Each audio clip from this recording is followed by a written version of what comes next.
Am I audible to all? PPTs are visible? Okay. Now, in this lecture, we are going to see the last topic of your syllabus, taxonomy of computer organization. That mainly we are going to see the multiprocessor, that is a RISC and CISC processor, which is we are going to study. Already we have studied the single processor, that is uniprocessor, pipelining ALU, parallel ALU. These already you have studied in the third unit itself. Now in the fourth unit, multiprocessor and parallel processing, which is we are going to see. In that mainly two types are there, RISC and CISC processor. In short, which is we are seeing working of the RISC and CISC processors and difference between these two, which is already we have seen in the previous lecture. Now in this lecture, we are going to see in a depth how this RISC processors is going to work. Now RISC is nothing but reduced instruction set computers. Long form of this RISC is this. Now whenever we are saying that the RISC processor is there, in that your syllabus it is mentioned that the what are the characteristics of the this processor, multiprocessor. So instruction execution characteristics, which is mentioned in this diagram, where first characteristic is high level language. So in the processor, it allows programmer to express the algorithm more concisely. That means in the high level language, we can write down that particular algorithm. We can write down that algorithm in a very good manner in the high level language, which will be we can run on the RISC processor. Now next one is it will be allow the compiler to take the care of the details that can be imported in a programmer's express of the algorithm. So it is going to allow you to express this, use the programming skill and implement the various algorithm in our form of the expression is allowed. Now other thing is that it is going to support the naturally the use of structure programming or as well as the object oriented programming, which will be allowed in the high level language, which we can in terms of the instruction execution characteristics of the high level language on the RISC processor. Now next thing is that the next characteristics, that is a semantic gap. What is the semantic gap is in between the high level programming language and machine language.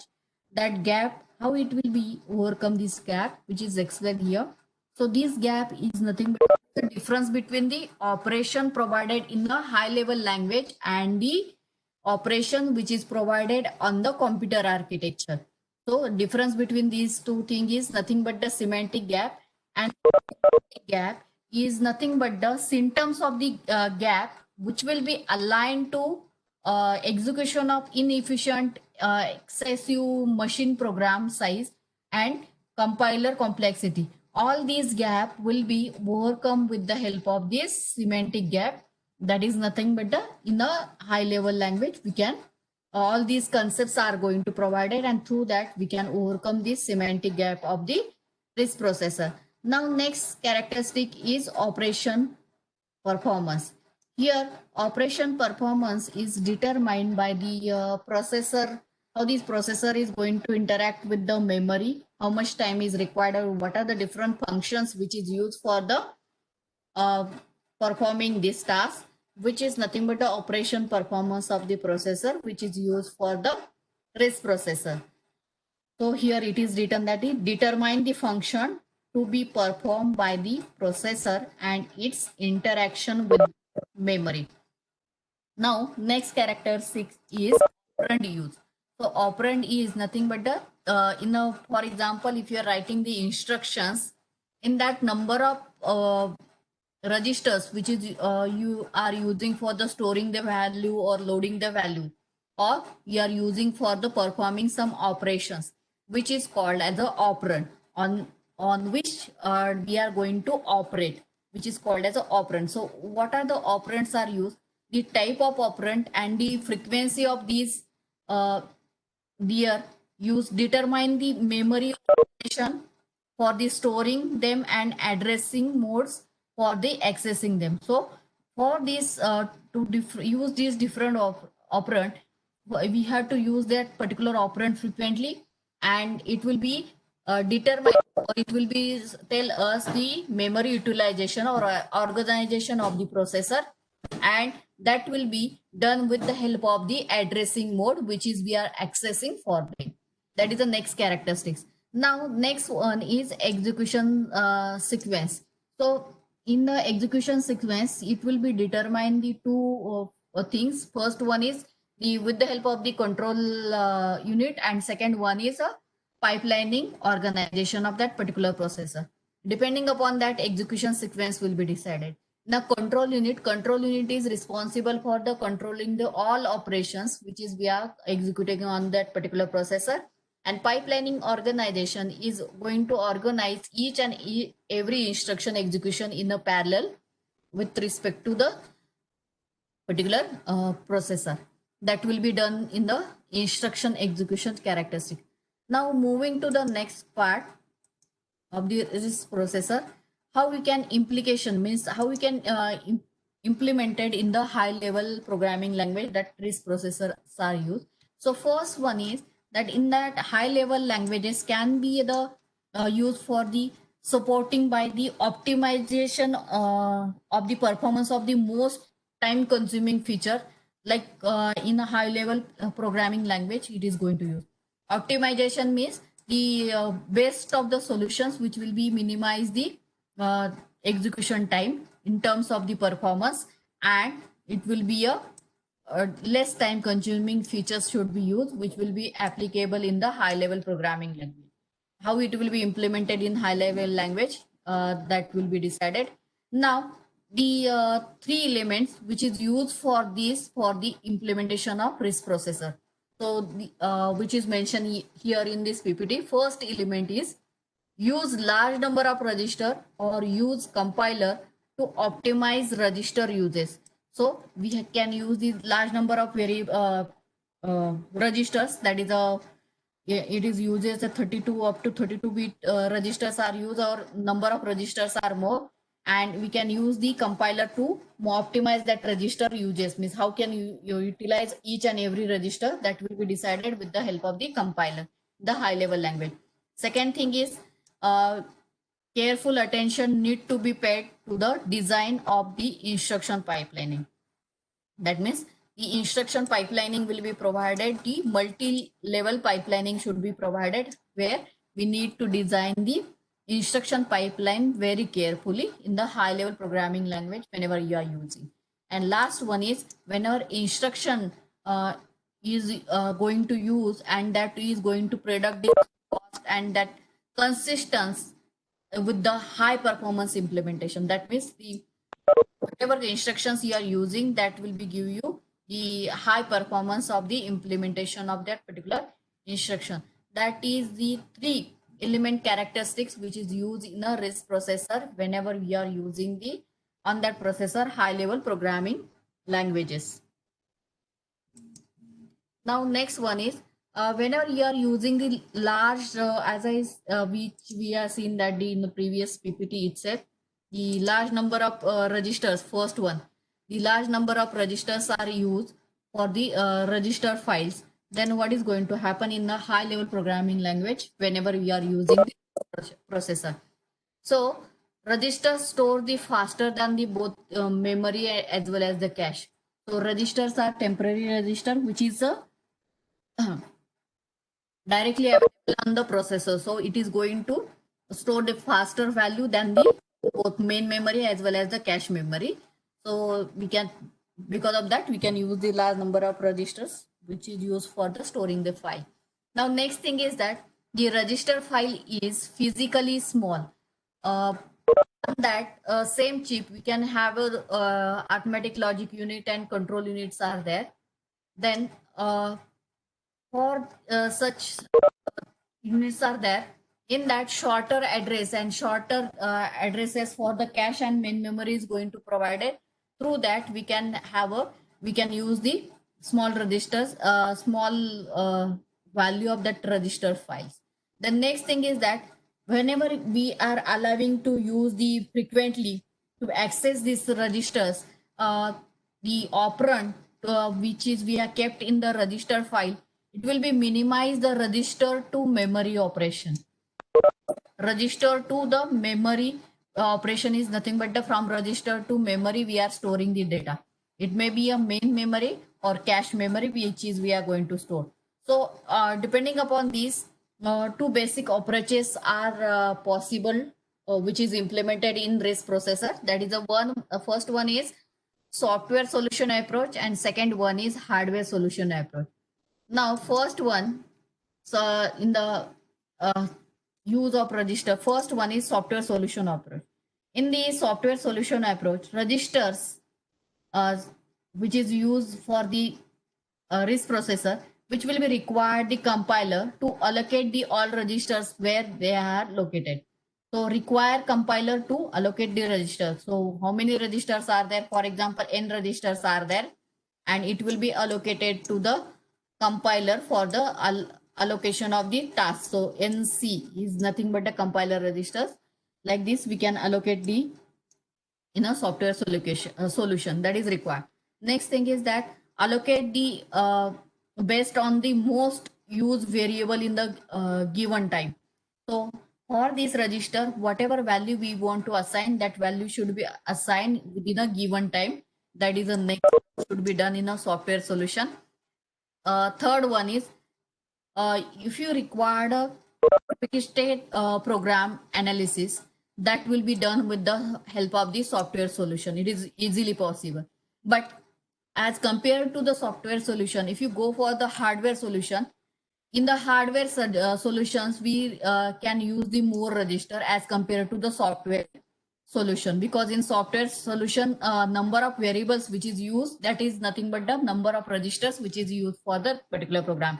And if you use the high level program language, we can use the less number of variable and reuse that variable n number of times in the, so less number of registers or variables are required in the software solution. But in hardware solutions, we can use as many as register which is available on that processor easily. Second thing is that more variables will be in a register. So whatever variables we are declared, that will be available in the register. So if you are declared the 100 variables in the software solution, so that many registers will be allocated for the each variable. It is allowed in the high level programming language if you use hardware solution approach. Now, whenever we are generating the register window, the what is going to happen? If you use the large number of register, that should be decrease the need of to access from the main memory. So if you are having the large number of register in the processor, which is going to hold the current value or current result of the processor. So from that processor to memory or memory to processor, if you want to extract the data, it will be reduce that, decrease that particular access or reduce that extraction timing, because of this huge number of or large number of register which is going to hold the current result of that particular program. Now next thing is that whenever we are designing any task, that should be organized with the help of the register in such a fashion that so that we can achieve the real goal, so which is required for the uh, increase the performance of the system. Now whenever we are using the, most of the time we are using the operand and references are given. So for that, all references may be a local references which is you are going to use, or the depending upon the procedure call or return value you are going to use in the your program. Depending upon that, it will be a use for the register window also. Now, whenever we are using any register window, the parameter register is going to use that window is divided into the three fixed sizes area. First one is the parameter register, which is going to hold the parameter passed down from the procedure that called the current procedure and holds the result to be passed back up. So in that, the register is going to pass that value and it is going to hold that value also until it is not going to clear. Second thing is that the second part is local register, which is used for the local variable as assigned by the compiler. And third one is temporary registers are used to exchange parameter and returns with the next lower value. So this will be a current procedure call on that the window size is divided into in these three parts. Now, whenever we are handling all possible patterns of calls and returns, the number of register windows will would be to be unbounded. That is, no boundary value is defined for that window register. So because of that, it is going to hold the most recent procedure which is we are activated on the processor, and it will be stored on that processor operations on that the registers window. Now moving to next, how these register windows are going to overlap each other's value. As I said that this total part is called as a register window, and this register window is divided into the three parts, which is I have explained in the previous slide. That is a parameter registers, local register, and the temporary registers. Whenever we are going to call J, for example, this is a J is a one instructions which is we are going to call. So that window values are stored in like this fashion. Parameter are stored in the parameter register. Local values are local variable values are stored in the local register, and temporary result execution of the previous instruction result is stored in the temporary register. Whenever we are calling any instruction or process, that time the that is call will be done depending upon the parameter registers. What are the parameter which is we have passed for the next level instruction execution, and according to that it is going to return the results. So these temporary register results is overlap with the parameter register, because this is a level J is a first instruction, you can say that the, and level J plus 1 is a second instruction, where in a window register temporary register which is going to hold the current instruction addresses or value which is stored, then that value is going to assign to the parameter register for the according to whether we are going to call that process or return the value to the that particular parameter register, it will be decided. So these two blocks are overlap in the register window, as register window is having these three parts, so it will be overlap. Any doubt till any doubt, students?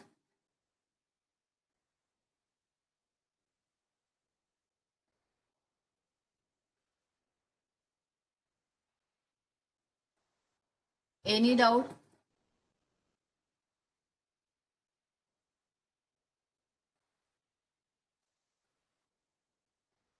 Okay, now moving to the next,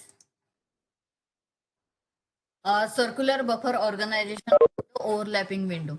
So in the circular buffer is going to organize for the overlapping window. In that window, which is we are saying that the uh, procedure is going to call or it is going to return the value. So initially, if you consider the current window is going to point here. So current window is pointing here. So what will be a next value? For example, you can say that the D register is there. In that local variables are going to store. So next one is C register is there, where temporary register values are stored. Next one is D register is there, where parameter register values are stored. Then again local C register, local register value. Like this, it is going to maintain the all data in the form of the local variable, temporary variable, and the uh, parameter register value, which is going to stored here. So whenever this is going to call, that means procedure is going to call, that means it is a going to call on that particular processor. That means it is going to restore after performing its operations, which is mentioned here. So procedure is calling, that is a nothing but it is saving on the with the help of the window pointer, and returning process is nothing but it is going to put that data into the particular memory location, which is also mentioned here. Like this circular buffer organization of the overlap window is going to maintain. See, if you observe that initially in this current window, D register is used for the local variable storage. But in the next phase, it is going to use for the D is used for the parameter register value storage. So this is nothing but it is going to overlap that value. And here C register is used for the temporary register storage. And last one is again C register is used for the local variable. Like this, it is going to overlap, and which is mentioned in a curly bracket also. Window 1. Window 3 is mentioned here. So window 1 is here. Window 2 is here. C values are C, all these values, which is used for the overlapping, which is mentioned here by the color I have made, or you can see this register block, which is used for this overlapping way. Like this. Here also overlapping. Here. This block. This block. All these are the overlapping windows which is used for the circular buffer organization of the register. Now, whenever we are using the instead of local variable, global variable in the program, what is going to happen? Which is we are going to see. Now, whenever we are using the global variable, variable declare as a global in a high level programming language, which is we have assignments. For example, C++ programming language, we are declare the global variable. So what is going to happen in that? That global variable declaration in C++ is, what do you mean by this? Can anyone tell? Already you are studying the OOP subject. Global variable declaration in high level language. For example, C++, object oriented programming language. How we can declare the global variable in C++?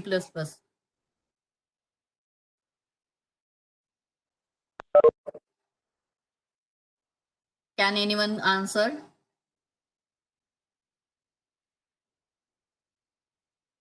Already in OOP subject, you had studied the access specifier.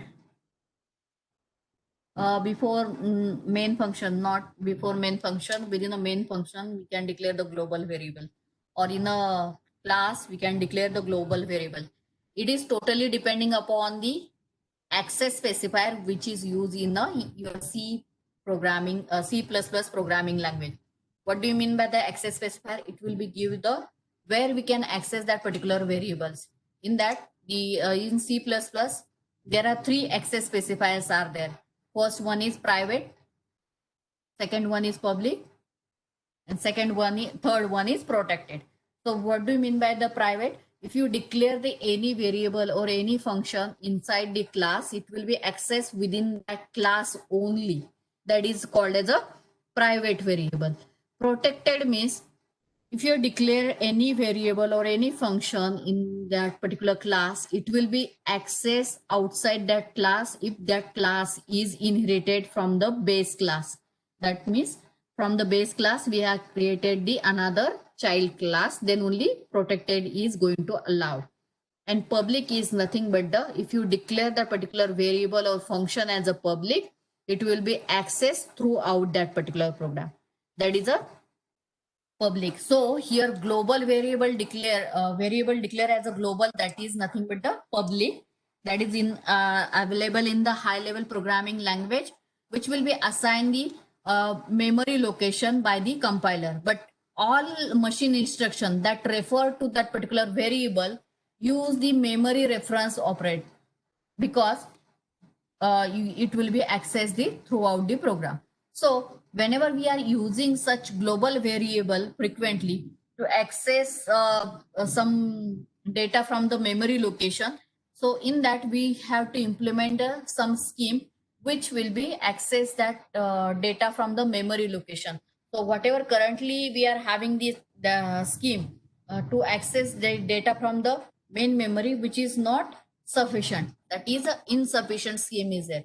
So we need to use the to avoid the use of this global variable. So for that, what is the alternative is to incorporate a set of global register in the processor.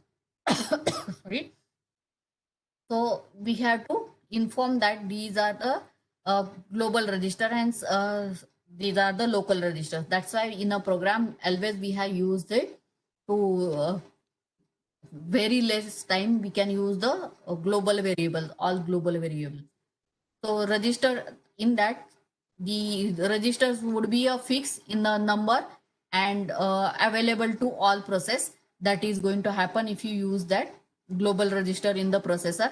And if you unified the number of scheme, that can be used simply for the instruction format. That is a possible in the whenever you are using the global register. Now if there is a if you want to use the more number of global register, that will be increase the hardware burden and accommodate the split in the register addressing. So it will be we need to add into the splitting the register addressing mode. We need to add that. And second thing is that in addition, the linker must be decided which global variable should be assigned to the register. So uh, in a program, uh, first of all, we are compiling the program. We write you some program. For example, p.cpp. That program we are write. So after that program writing, we are save that program. Then compiler will be execute that program. It is going to create the object file. After creating the object file, we need to comes in the existence linker is coming to the existence, which will be link all header file inbuilt function, which is machine inbuilt function, which is used, which will be linked. After linking, that will be loaded into the R program. After loading, that program goes for the execution and it is going to create the exe file. Like this process will be followed. So in that, the linker will be decide the where we want to link that particular assign value to the register. That will be decided. So it is a time consuming task whenever we use the more number of global variables. Now, whenever we are using the characteristics of large register file and the cache organization, what is going to happen? That is explained with the help of this PPT. Difference between the large register file and cache. What is that? The first thing is that large register file is used for the storing data. Cache is also used for the storing data. So what is the difference between these two, which is we can see in terms of the characteristics. First one is that the large registers files, all local scalar processors are used in that large registers file, which is used in a scalar processor. But in recently, the cache memory, in that local scalar variables are used the cache memory.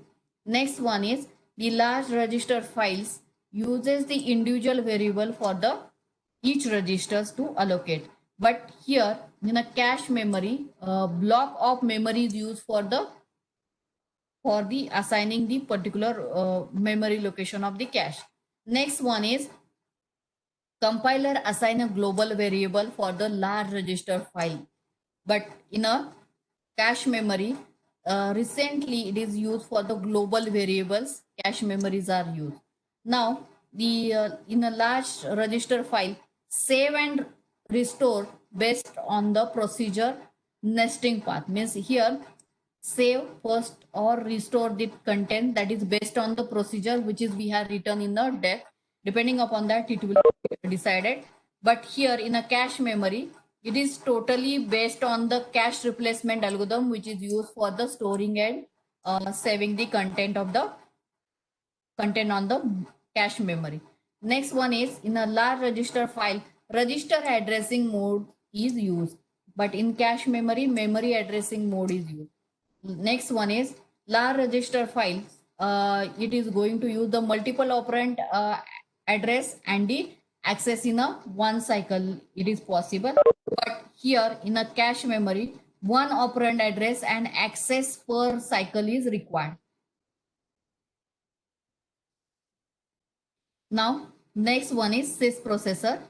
Now, sys processor is nothing but a complex instruction set computer. So here complex instruction sets are used. It will be used for the large and most complex number of instructions. Mainly two principles reason for this sys processor it is used. It is used for the desire to simplify the compiler. So compiler simplification, this is used. And second thing is it is going to improve the performance of the sys processor because of the complex instruction set. So, what are the advantages of these sys processors are there? In that, first advantage is program task will be required a less memory, and it will be improve the performance. Means few instructions we need to execute in the maybe we need to fetch the less number of instructions. So it is going to reduce the fetching and execution of instruction cycles should be reduced. Second thing is that it is uses in paging environment. So small program occupy the fewer pages and reduce the page fault uh, in the sys processor. And if you use using the more instruction, it is we need to fit into the cache memory. That thing is also possible in the sys processor. Now, what are the characteristics of the reduced instruction set architectures are there, which is mentioned here. First one is the one machine instruction per cycle. That will be one machine is one machine cycle will be required for is register to register operation. That means the loading and store operation will be done by the register to register only, not register to memory. So because of that registers are very fast to store and retrieve data. That's why register to register is used. Then simple addressing modes are used because less number of instructions are there and it will be controlled by the controller. Then simple instruction formats are used for the instruction execution, and instruction length is fixed and which will be aligned with the word boundaries, and it will be decoded depending upon the simultaneous operand occur by that particular instruction. Now we are going to see the next one. As we have seen that the in a RISC processor, register to register addressing the addressing mode, or you can say that the data storage is used. But here on the sys processor, memory to memory register data storage is going to use. So what are the different approaches which is used for the register to register and memory to memory, which is shown here. First thing is memory to memory.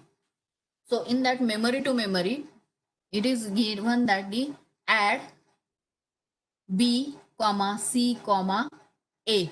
This is given. So B, C, that is a B and A and C content will be added, and that result will be stored in the B register, and this instruction is add. So for that, which is mentioned that the total 16-bit addition is done and result is stored in the B register. That is a memory to memory operation will be done. So whatever data is in that particular memory location, it is going to add it and it will be stored here. Now next thing is that whenever we are saying that the first one, the register to memory, first of all we need to load the contents into that particular register. That means first of all A register we need to add the store the content or move the content. Then C register we have to move some content. Then we have to perform the addition. After performing this addition, we need to load the content in a B register. Like these operations, store and load operations we need to perform. That is nothing but the register to memory operations we need to perform here. So simply if you want to use A is equal to B plus C, like these operations if you want to perform, then how it will be done. So first thing is that we have to perform the addition of the two register, and after that addition result will be stored in the third register. So here, if you perform the A, add B, C, A, which is mentioned here. So second thing, add A, C, B. Then third one is subtract B, D, D. Like these operations are mentioned. So how it will be going to work? So first thing is that if you say that here it is mentioned that add A, B plus C. So B plus C result is stored in the A register. So B is equal to A plus C. So A plus C result will be stored in the B register. And here D minus B, that operation is stored in the D register, which is mentioned here. So same thing, if you perform this register A, register B, register C, which is mentioned here, and then addition operation is performed here, that will be here memory to memory operations, which is mentioned here. Here register to register operation is mentioned. Only the R is written here, nothing else. Remaining is same. But here, if you observe that memory to memory operations, whenever register stored and load operations we need to perform, it will be required a 16-bit. But whenever you are using the register to register addition or subtraction operations, only the 4-bit is required for that particular register. That is the difference between these uh, register to register and memory to register operations. So it indicates that it is going to uses the number of bytes executions for the executing that particular instruction register to register is less as compared to the memory to memory. Now, what is the difference between the RISC and CISC processor controversy is there? What is that? Quantitative. In that, first one is compare the program size and execution speed of the program on RISC and CISC processor machines that uses the compatible technology. That is depending upon the compatible technology. Means if you want to you execute the program is simple instructions are there, then you go for the RISC processor. If you are having the complex code, which is we need to execute it for the complex, then you go for the RISC processor. Like this, you can choose the processor and do the task that is required for the performing the some operation. Now, next thing is qualitative controversy is there. Examine issue of high level language support and use of VLSI real estate. So we for whenever you are using the RISC and CISC processor, we first of all observe the high level language support which is provided by with the help of the very large scale integration circuits which is used in a real world that we need to use. Then we need to compare. The next one is problem with the comparison. So first of all, no pair of RS and CISC machines that are compatible in life cycle in terms of the cost, level of technology, gate complexity, sophistication of the compiler, then operating system support. That meaning of this is that we cannot combine the two processors and CISC processor combinedly, and which will be going to provide this task. It is not available till date. Now, next one is no definitive sets of the test program exist. For that, if you want to perform the comparison between the RISC and CISC processor, we don't have a definite programming program which will exist through which we can check the performance of RISC and CISC. Then next one is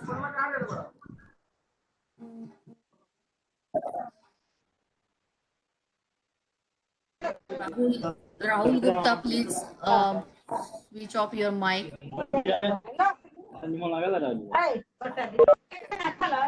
67 rule number. Please switch off your mic. 1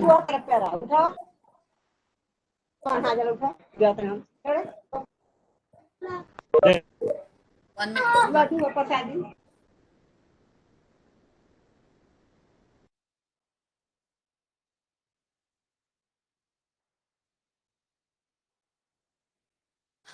Okay. Now, Next one is uh, no definitive sets of test program exist. So if you want to test the one program on the both processor, we don't have a definite program for this. That is another challenge or difficulty, we can say that. The next one is difficult to separate the hardware effect on the compiler is there. Next one, whenever comparison is done on the toy other than the commercial product, it is possible. Second thing is when most of the commercial devices advise the RISC processes, which will be a mixture of RISC and CISC characteristics.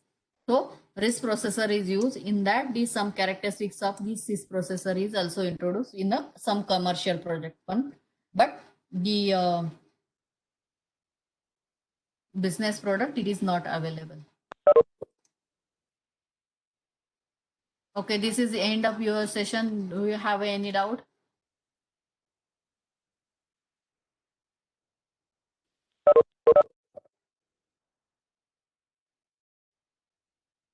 Student, any doubt?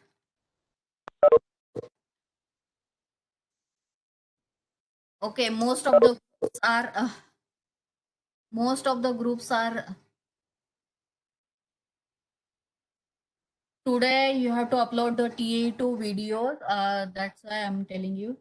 Those groups are yet not uploaded the PPT. They can upload the PPT as well as the video. I'm going to assign the mask for those group who had uploaded the PPT, and those who do not want to make a video of their presentation, they can give me a tomorrow presentation. I will schedule the meeting and I will allow you to share this screen where you can give the presentation.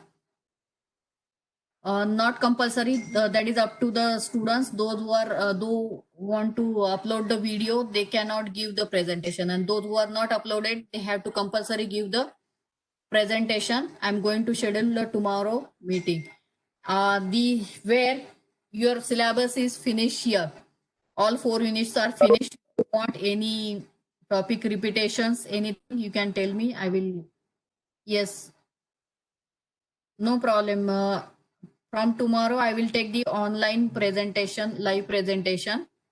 Even if I will record the all presentation here from my side, I will allow you to share the screen. Before that, all of you please upload the PPT in Google Classroom.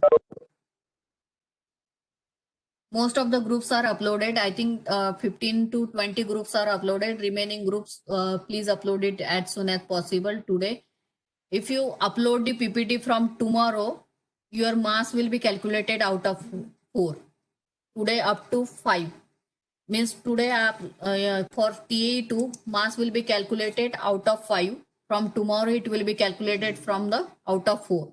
After that, out of 3, like this. You need to first upload the PPT. And then second thing, either upload the video or give the online presentation. That is up to you. Tomorrow again, I will, I think 11:45. I will allow you to share the PPT.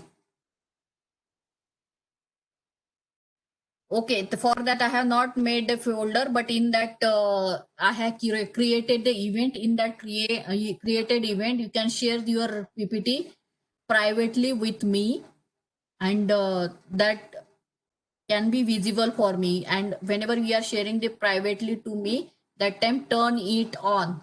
Use option turn it on, and whenever I am going to handle, I came to know because I not on my email I am getting the notifications who has uploaded the PPT, what time, even in a Google Classroom also it is showing me a time. To that I will roll number, see the roll numbers and allocated the mass. Any doubt?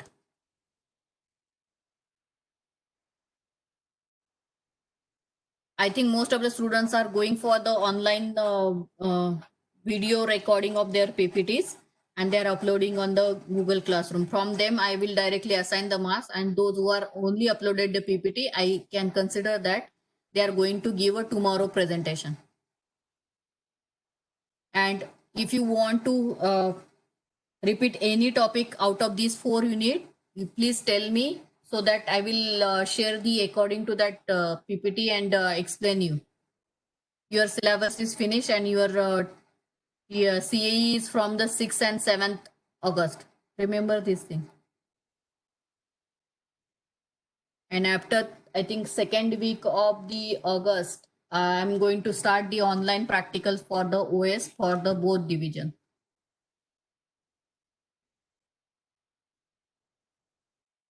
Any doubt?